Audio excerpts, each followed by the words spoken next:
a été relevé, l'heure est grave pour notre agriculture et nos agriculteurs. Tout d'abord, je veux avoir une pensée pour ces hommes et ces femmes qui font un métier essentiel à notre société. Quelle noble profession que celle de produire notre nourriture. Nous avons plus que jamais besoin d'eux et devons entendre leur mal-être pour certains, leur désespoir pour d'autres. Cependant, le constat est en bien des points accablant. La part de l'agriculture dans notre PIB n'a cessé de régresser depuis 40 ans. Le nombre d'exploitations a été divisé par 4 en 40 ans. La part d'actifs agricoles n'a cessé de diminuer pour atteindre 3% de la population active. Les agriculteurs forment la catégorie sociale la plus touchée par le suicide. Les surfaces agricoles continuent de reculer au profit de l'urbanisation et de la déprise agricole. Un éleveur laitier me disait récemment qu'on lui payait actuellement le litre de lait au même prix que lorsqu'il s'est installé il y a de cela 23 ans. Et dans le même temps, la part du budget des ménages consacrée à l'alimentation n'a cessé de reculer de 30% en 1960. Elle vaut 15% aujourd'hui. Malgré tout, la France demeure une grande puissance agricole. Vous l'avez rappelé, Monsieur le Ministre.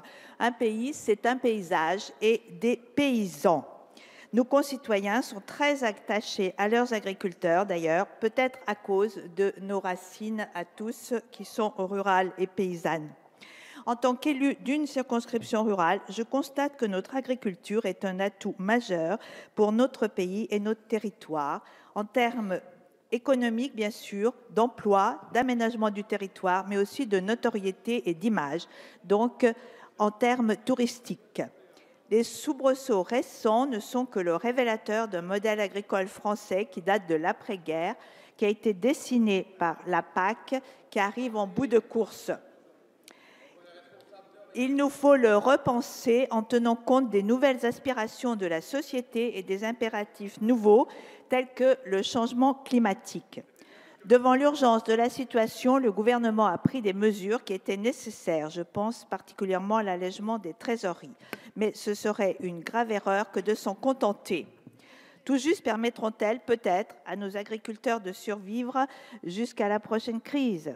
Il faut aller vers une remise sur pied durable du système agricole. Nous disposons d'atouts considérables. Une surface agricole importante, près d'un demi-hectare par habitant, une situation géographique et climatique favorable qui permet une grande diversité de production, un savoir-faire issu de génération en génération de paysans, des productions reconnues dans le monde entier, notamment grâce à nos labels de qualité, une formation agricole que beaucoup nous envient, etc.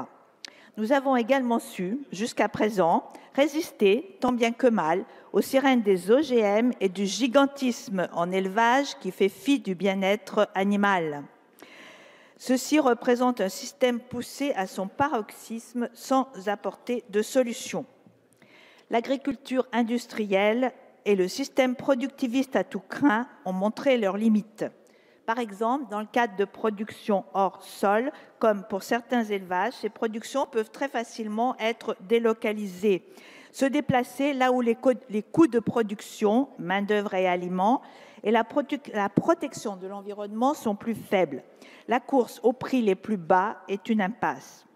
Il nous faut d'urgence dépasser ce modèle qui a entraîné une artificialisation des milieux, une utilisation généralisée de produits chimiques de synthèse avec beaucoup d'émissions de gaz à effet de serre, une dégradation prononcée de notre ressource en eau qui va devenir catastrophique, une chute de la biodiversité, on sait ce qu'il en est des pollinisateurs, une consommation considérable d'énergie fossile.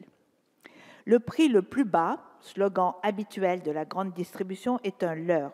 Ce que l'on ne paye pas directement, on le paye de manière plus sournoise, dans la destruction d'emplois, dans les trop bas salaires, dans les externalités environnementales, entre autres. Bref, ce que l'on ne paye pas en tant que consommateur, on finit par le payer en tant que contribuable, à travers ses impôts pour des réparations telles que la dépollution par exemple, ou en tant que citoyen par les impacts sur la santé, entre autres. Nous vivons une époque mondialisée qui se caractérise par une grande volatilité des prix. Volatilité renforcée par des décisions contestables, comme la suppression des quotas laitiers décidée en 2008, et parfois par des questions géopolitiques impossibles à anticiper, comme le conflit en Ukraine. Ensemble, nous devons résoudre une équation difficile et surmonter nos contradictions. Promouvoir plus de libéralisme quand tout va bien, en ouvrant librement le marché à la concurrence, et demander par ailleurs plus d'interventionnisme quand cet excès de libéralisme entraîne des prix mondiaux non rémunérateurs. Eh oui, car finalement, plus de compétitivité prix, c'est de fait trop souvent pour nos agriculteurs des prix inférieurs aux coûts de production. Or, on ne devrait pas pouvoir en agriculture, comme dans les autres secteurs économiques, vendre en dessous du prix de revient. Quelle entreprise peut durablement vendre en dessous de ses coûts de production? Plus de régulation apparaît comme indispensable. C'est un autre modèle que nous devons défendre. D'ailleurs, Monsieur le ministre, c'est une direction indiquée par la loi agricole LAF qui promeut le développement de l'agroécologie que vous avez défendu l'an dernier et que nous avons voté. Cependant, prenons garde. Le risque est grand que ce concept mobilisateur soit finalement récupéré, comme on l'a vu en son temps pour le concept de développement durable. Nous devons mieux utiliser les leviers des aides publiques et de la PAC en favorisant les modèles agricoles durables qui sont en phase avec les demandes de la société. Agriculture sous label, agriculture de haute valeur environnementale, agriculture bio, etc. Il nous faut rapidement changer de paradigme et renoncer à la compétitivité à tout prix. Je dis bien à tout prix. En ce sens, le récent rapport d'information sur les circuits courts et la relocalisation des filières agricoles et alimentaires, déposé auprès de la Commission économique de notre Assemblée, montre tout l'intérêt d'une agriculture tournée vers son territoire. D'ailleurs, c'est une de nos collègues du groupe, Brigitte Allain, qui en était rapporteure. Ce rapport montre que c'est un objectif partagé par d'autres pays en Europe, en Italie et en Allemagne notamment. Ainsi, en Allemagne, l'accord de gouvernement mentionne la relocalisation des marchés publics. Tant mieux si nous arrivons à faire de même en révisant l'article 11 des marchés publics, comme vous nous l'avez annoncé, Monsieur le ministre. Ça devient absolument urgent.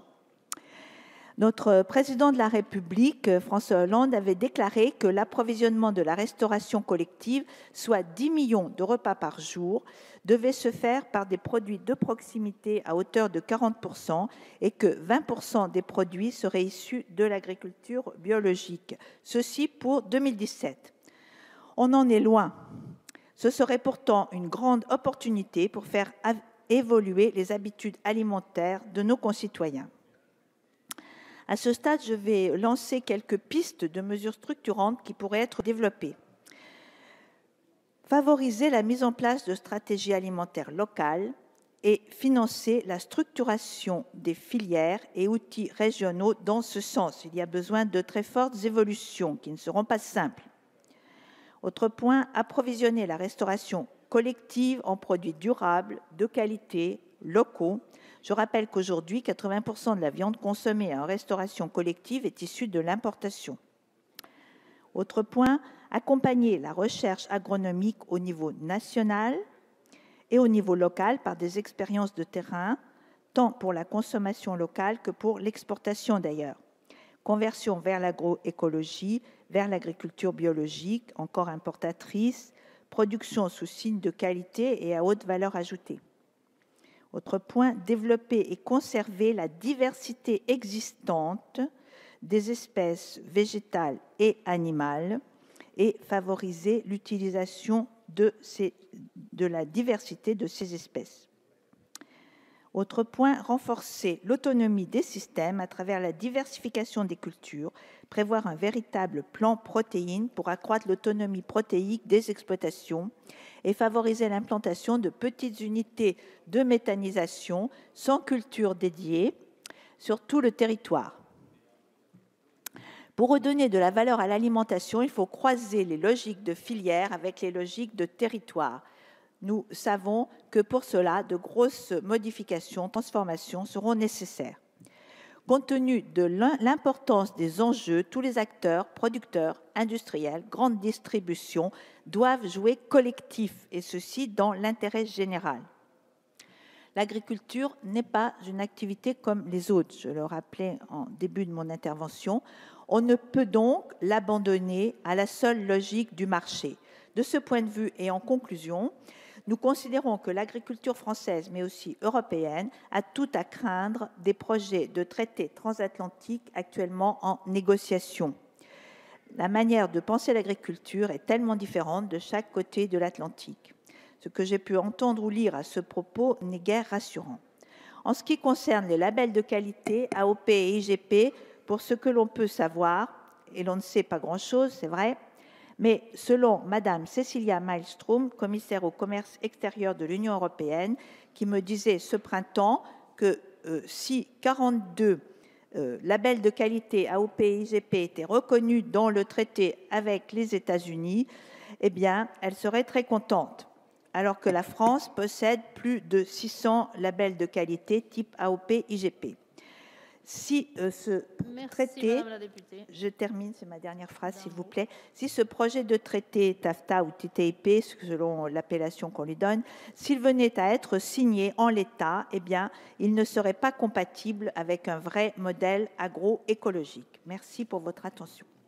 Merci Madame la députée. La parole est à Monsieur Jacques Krabal pour le groupe